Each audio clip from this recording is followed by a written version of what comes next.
So it's been a really long time for me since we last talked, but for you, probably just like a couple minutes since you watched the last video or whatever. So there's a lot that's happened. I say that as involving lovingly my wife, because she has been a trooper. We have painted the shed. So we are finished painting the shed. That has been a long endeavor. I hate painting. I hate it so much. And imagine putting painter's tape on a huge building for all these transitions. It was a labor of love, but it's done. Yay! So painting is done. The battens are up. They're painted. The board, yeah, that's right. And also, well, everything's done except for door hardware. So you can see this door is just swinging in the wind back here, and it won't stay shut. So I've got some hardware that I need to install on the door, and let me show you what I've got. All right, so obviously the hinges are already on the door, and I bought some handles for looks. It's not exactly necessary because we're going to have a sliding latch to lock the door and a lock to put on the latch. So those three things will go on the front, on the door where they meet. And then I've got this thing, it's a spring-loaded sliding bolt, and I'm hoping to put that on the interior door, and that'll allow me to keep it kind of locked in place when I only want to open the right door. The left door stays shut. I have not found any good videos on how to properly set one of these up. So this is going to be probably the most interesting part of the video as I figure out how to get this guy doing its thing on my doors. And I'm also curious whether I need two, one at the top and bottom. And if I do need one at the bottom, how does it lock the door? Like, I'll have to drill a hole in the floor or something, I guess. So anyway, questions and answers to come. So I have to decide how high I want them and also where to put the latch. I looked on the internet, and it seems like the popular way of doing this is having two handles and a latch below it. So that probably looks the best. Kind of imagining if I'm going to pull this open, what height do I like? Honestly, it could work just centered across this board. Probably do that. All right, 8.5 from bolt to bolt.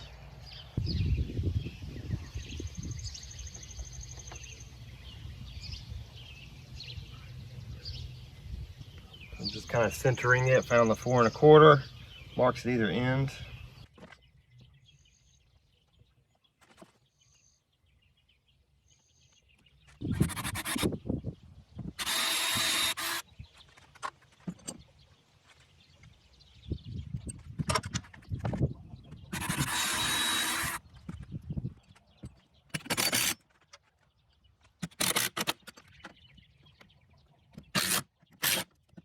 Well, two problems already. One, I centered these handles based on the cross beam here, and they're not the same height. So my handles are off by a 1/2 inch.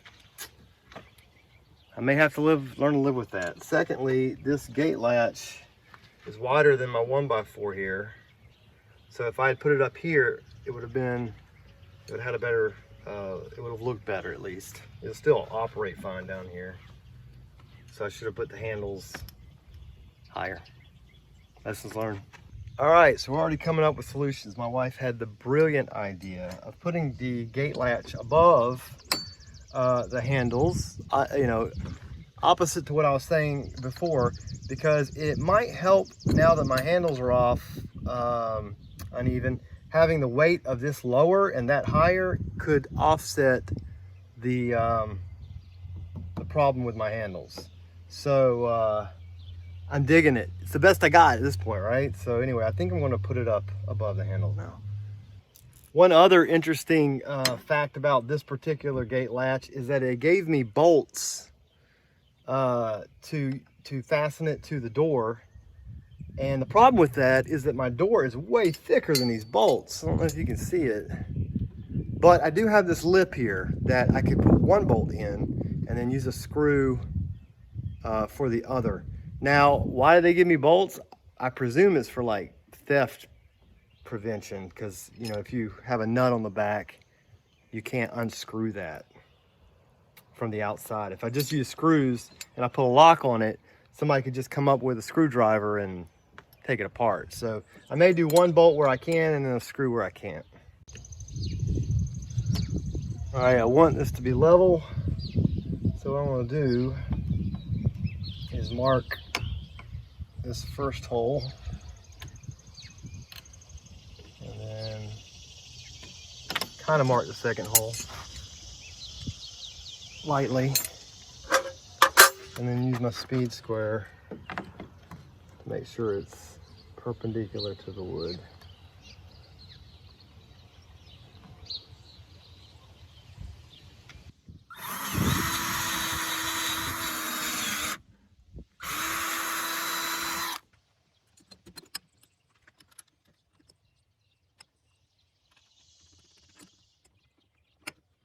All right, my screw head is not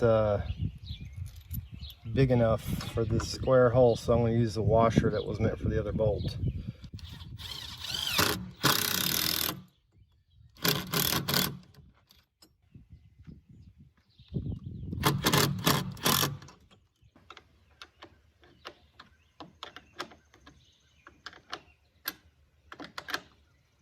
So I was just trying to shut the door so I could work on the next step. I'm like, why isn't the door fitting in right? And I found out that bolt from the other door I just put in, it's hitting this lip, so I'm gonna have to notch it out, I guess.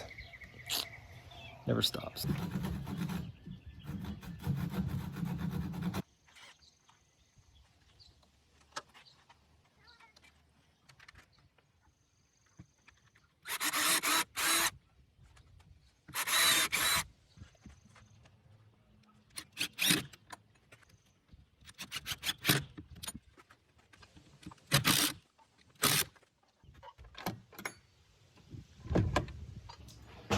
All right, for this latch, spring-loaded latch, I had two options.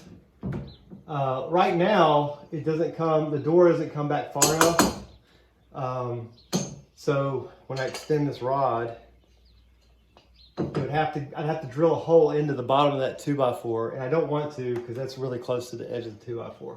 So instead, I'm thinking that I should attach this 2x4 to the back of the door, and that would push this out to be flush when the door's shut with this 2x4, and then I can just attach it the way it's intended to be done. So I think that's what I'm going to do, attach this little, and actually this is a ripped down, it's not a 2x4, it's actually thinner because it's scrap from when I was ripping 2x4s to a thinner thickness earlier in my project for something. Anyway, never throw away scraps, you never know when you're going to need one.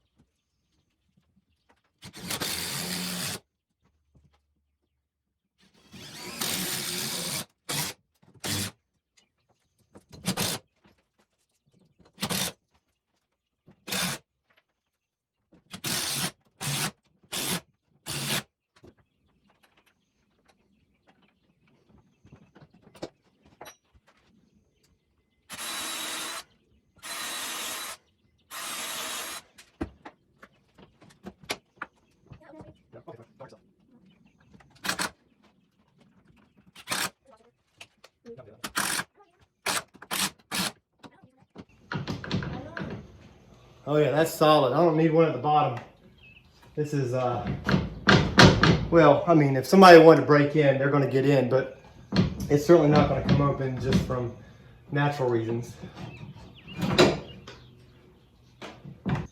Another little task that I need to do is I bought these hurricane straps, and it's just another layer of strength with the roof and the body of the shed. So I'm just going to go around and hammer nails in for these things so it connects to the top plates and the trusses.